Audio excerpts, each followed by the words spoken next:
I have never believed in ghosts. All the stories told on rainy nights, the rumors in the small neighborhood, or the yellowed diary entries found in old drawers, to me, were just ghost stories made up to scare children. But that night, when the clock on the table struck midnight, my worldview collapsed in an instant. I lived alone in the old house left by my parents. The road leading to the house was winding and dark, with only a few yellow streetlights. The whole neighborhood seemed to be fast asleep, except for the sound of the wind whistling through the cracks in the door and the chirping of insects. I was sitting at the wooden table, looking at old family photos. Among them, there was a photo of me and my younger brother, Michael, when we were children. The photo was taken in the summer, when we were smiling brightly, our eyes clear. I looked at it for a long time, because sometimes memories are the only things left. Michael died 5 years ago in a car accident.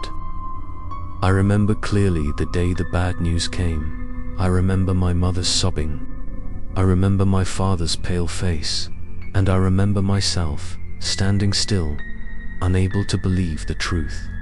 Since then, the name Michael has always been a dull, aching wound.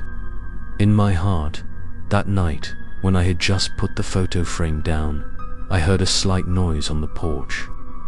At first, I thought it was just the wind. But then, the noise rang out again, as if someone had just placed something on the front door.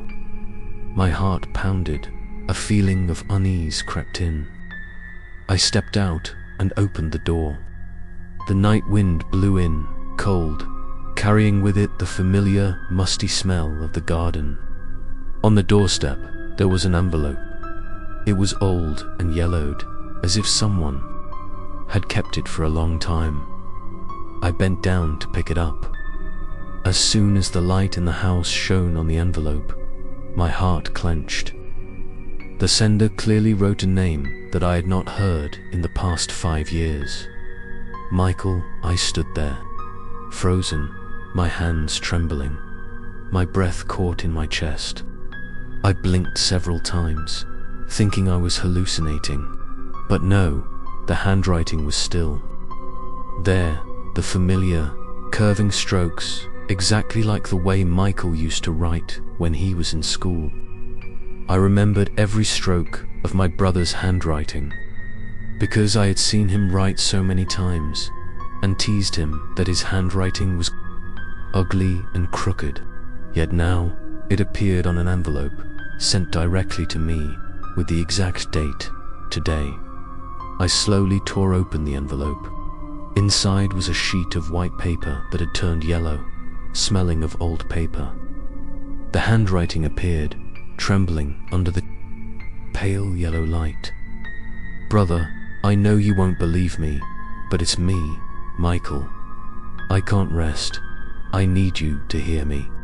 There are things in our family that you've never known, and I can't get out of here on my own." Cold sweat broke out on my forehead. I stared at each word, my heart pounding. This was no joke.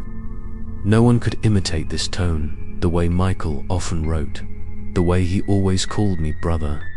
So intimately, I put the letter down, stepped back, as if the piece of paper were a living creature crawling toward me. A series of questions appeared in my mind. Who sent this letter? Who could have written it, then left it on my doorstep in the middle of the night? Or, a more terrifying thought, was it really my brother trying to contact me from the dead? I took a deep breath, folded the letter, and decided to check. I looked around the porch, trying to find traces, but there was nothing but the wind blowing through the dry leaves. No footprints, no shadow, no other sound. Everything was quiet. Again, as if no one had ever passed by here.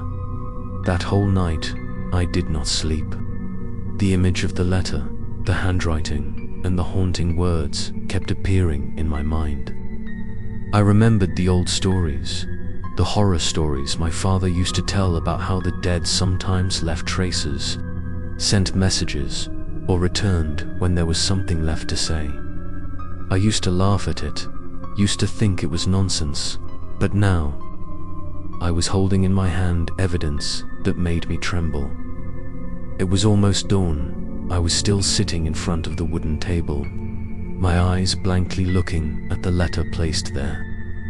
In the quiet room, there was only the ticking of the clock and the gentle wind in the garden. I knew that this was just the beginning, because at the end of the letter, Michael left a short line, making me shiver. If you want to know the truth, wait. I will write to you again. But you must be prepared, because the truth is never gentle. I let myself fall into the chair, feeling like I had just fallen into a nightmare from which I could not wake up. I did not know what was waiting ahead, but deep in my heart, I knew that this was only the first letter, and the next letters would lead me down a path that no one wanted to walk on. And then the clock rang, signaling a new day. But in my heart, the darkness had not yet disappeared.